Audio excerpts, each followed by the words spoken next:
New Trump tariffs face lawsuits as businesses warn prices could rise. President Trump's newest tariff wave is already facing legal and business blowback. The administration has imposed new duties on imports from 60 economies, saying those governments failed to impose and effectively enforce bans on goods produced with forced labor. The U.S. Trade Representative says the action was taken under Section 301 of the Trade Act of 1974, at Trump's direction. A Reuters report says the tariffs include new 10% and 12.5% duties on goods from many trading partners, arriving just as an earlier temporary global tariff expired. This story has two sides. On one side, the Trump administration argues that forced labor is a serious global trade problem, and that countries must be pushed to enforce their own bans. The administration says the tariffs are designed to punish governments that fail to stop goods made with forced labor from entering global supply chains. On the other side, businesses and critics argue that the new tariff structure may be too broad, too expensive, and too legally vulnerable. The Guardian reported that plaintiffs challenging the latest tariffs argue the administration needs more detailed, country-specific findings to justify the duties. The legal tool matters.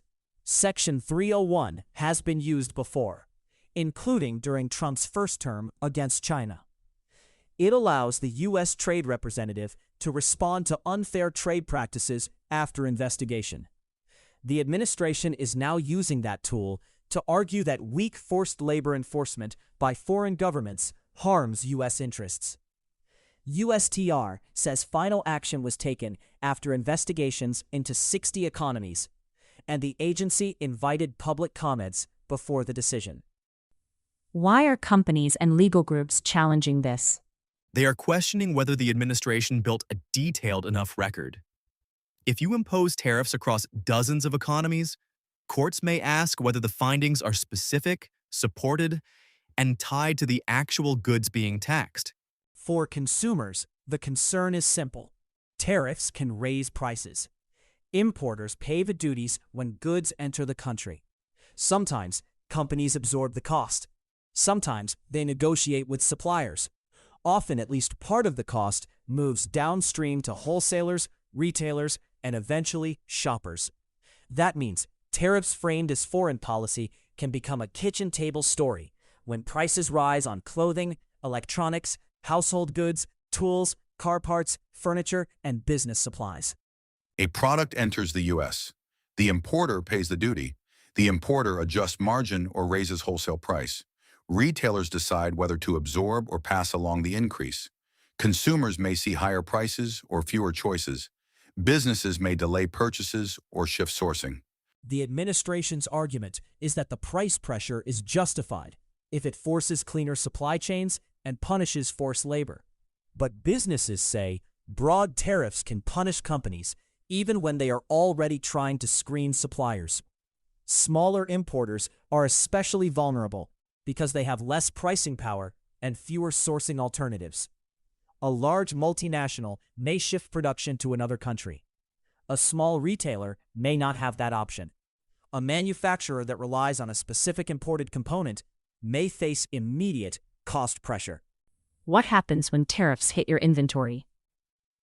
We either raise prices, cut orders, or accept lower margins. For a small business, all three options hurt. There is also a diplomatic angle.